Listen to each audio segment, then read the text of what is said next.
আজ আমি আপনাদের বলবো গাভী পালনে বেশি লাভ নাকি ষাঁড় গরু পালনে বেশি লাভ। তাহলে চলুন ভিডিওটা শুরু করা যাক। সর্বপ্রথম আমরা আলোচনা করব গাভী সম্পর্কে। গাভী হলো একটি টাকা উপার্জনের মেশিন বলা যায়, কারণ এটা প্রায় প্রতিদিনই আপনাকে দুধ দিবে এবং প্রতিদিন একটি নির্দিষ্ট পরিমাণের টাকা দিবে। কিন্তু অন্যদিকে ষাঁড় বাছুর বা যেটা আমরা ছেলে বাছুর বলে থাকি, সেটা কিন্তু আমাদের বছর বা ঈদের অনুষ্ঠান হিসেবে আমরা সেগুলো পালন করে থাকি। তার জন্য সেগুলো মূলত বছর অনুযায়ী আয় হয়, তার জন্য এটার খরচটা পুরোপুরি নিজের উপর থেকে। তাই এটা যদি তোমরা কেউ যদি এই ষাঁড় গরু পালনে আসতে চাও, তাহলে অবশ্যই তোমরা যে পরিমাণের পুঁজি তোমাদের গরু কিনতে প্রয়োজন, তার থেকে অধিক পরিমাণের পুঁজি তোমার খাবার সংরক্ষণে প্রয়োজন। কিন্তু আবার এখানে দেখা যায় একটি গরু তুমি ছোট থেকে বড় করে লালন পালন করলে যদি গরুর মার্কেটের দাম খারাপ হয়, তাহলে অনেক সময় এখানে একটা লস খাওয়ার সম্ভাবনা থাকে। কিন্তু গাই গরুতে আবার এরকম না, সেগুলো তোমার ঢেরি দুধ দিতেছে, বছর শেষে তোমরা যে বাছুরটা পাবে সেটা হলো তোমাদের লাভ। কিন্তু এখানে আর একটি সমস্যা আছে, সেটা হলো আমাদের বছর শেষে যে বাছুরটি থাকে সেটি দেখা যায় অধিকাংশ নতুন খামারি ক্ষেত্রে বিভিন্ন রোগ ব্যাধি আক্রান্ত হয়ে বাছুরটা মারা যায়।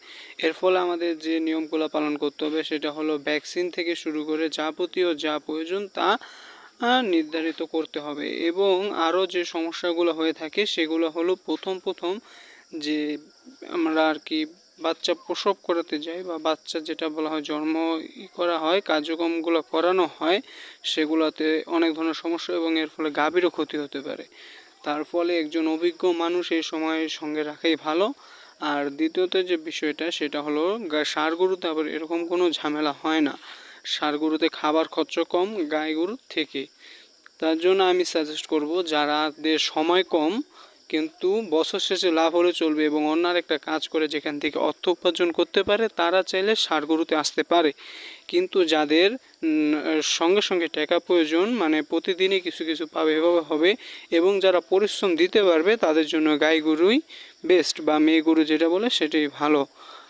এবার আপনাদের এলাকা ভেদের উপর নির্ভরশীল করে। আবার অনেক দিকে দেখা যায় যে গরুর দুধের দাম খুবই কম, যেরকম 20 টাকা 40 টাকা 50 টাকা লিটার গরুর দুধ, ওদিকে গরু পেলে বেশি একটা লাভ হবে বলে আমার মনে হয় না।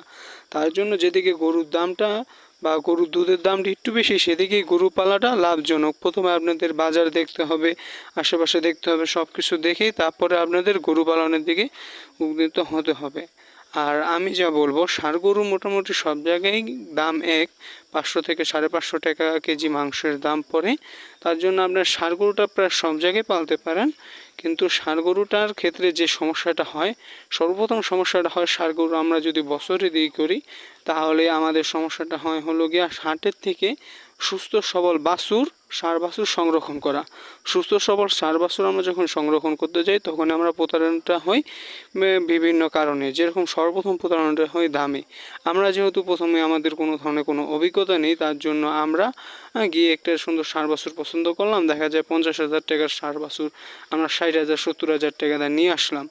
তখন দেখা যায় যে সমস্যাটা হয় সেটা হলো, আমরা যেহেতু 70,000 টাকা দিয়ে নিয়ে আসছি, 1 বছর পর আমাদের ওই গরুটা হয়তো লাভ হতো 20 থেকে 30,000 টাকা। এখন যদি 10 থেকে 15,000 টাকাতে যদি আমরা বেশি কিনে নিয়ে আসি, তাহলে লাভটা আমাদের খুবই সীমিত হয়, এতে আমাদের মনটা ভেঙে যায়। তার জন্য আমি সবাইকে সাজেস্ট করব, আপনারা সময় বের করে 2 থেকে 3 বার, কমপক্ষে 2 থেকে 3 বার যাবেন হাটে যাওয়ার পরে আপনারা দেখবেন যে গৃহস্থে বা যারা গরু আনে বা যারা গরু বেচে কিনা করে কত দামে বেচে কিনা হচ্ছে, তারপরে আপনারা এই গরুগুলো ক্রয় করবেন।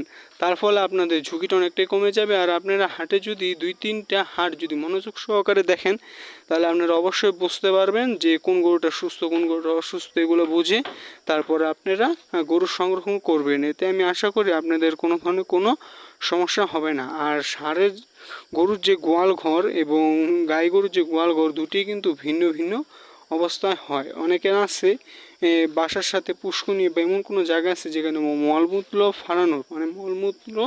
ফালানোর জায়গা আছে, তাহলে তারা গাই গরু পালাটাই বেস্ট। কারণ গাই গরু আবর্জনাটা বেশি করে কিন্তু ষাঁড় গরুর থেকে। হ্যাঁ, তার জন্য এদিক সব দিক বিবেচনা করে আপনাদের এলাকা ভেদে ষাঁড় বা গাই গরু পালন করবেন। কিন্তু আমার একটি কথা, যাদের দেখা যায় ব্যবসা আছে বাণিজ্য আছে, যারা বেশি সময় দিতে পারবে না তাদের জন্য ষাঁড় গরু বেস্ট।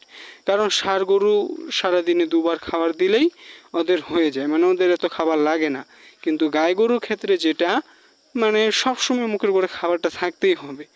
হ্যাঁ, সবসময় মুখের করে খাবারটা থাকতে হবে, আর তা না হলে ওনারা আর কি একটু সমস্যা হয়। আর গাই গরু আরেকটাও সমস্যা আছে, সেটা হলো ওনাদের পানি থেকে শুরু করে দুধ দহন থেকে শুরু করে মানে স্টন সময় দিতে হয়। যারা বেকার আছেন, চাইতেছেন গরু পেলে কিছু একটা করতে, তারা হয়তো গাই গরুটা নিয়ে শুরু করতে পারেন। আজকের ভিডিও এই পর্যন্তই। আর আপনাদের যদি ভিডিওটা কোনো ধরনের কোনো উপকারিতা লেগে থাকে তাহলে আমি আশা করছি যে আপনারা আমার চ্যানেলটা সাবস্ক্রাইব এবং লাইক করে দেবেন।